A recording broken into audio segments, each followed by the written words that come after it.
જો આપણે નંબર પ્રમાણે એક્શન કરીએ તો 10 સુધી બરાબર થાય, પછી 20 સુધી કરવું હોય ને તો આપણે કંઈક નવી આઈડિયા કરવી પડે, બરાબર ને? તો આવું આપણે શીખ્યા છીએ કે 10 ને 1 11, 10 ને 2 12 એવા અંક શીખ્યા ને આપણે. તો હવે આપણે એવું કરીએ કે 10 એટલે એકવાર પ્રકૃતિબેન 10 એટલે તાળી પાડવાની, અને એકમનો જે નંબર આવે એકડો બગડો તગડો એની ચપટી વગાડવાની, બરાબર? ચાલો ચાલો ધાર્મિક ભાઈ ઊભા થાવ. તો જો 10 એટલે તાળી અને 1 2 3 4 એમાં ચપટી. ઓકે, તો 15 કરવા છે તો એમાં શું કરશું?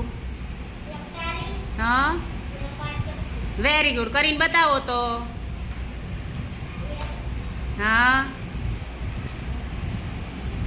વેરી ગુડ, તાળી પાડો તાળી પાડો.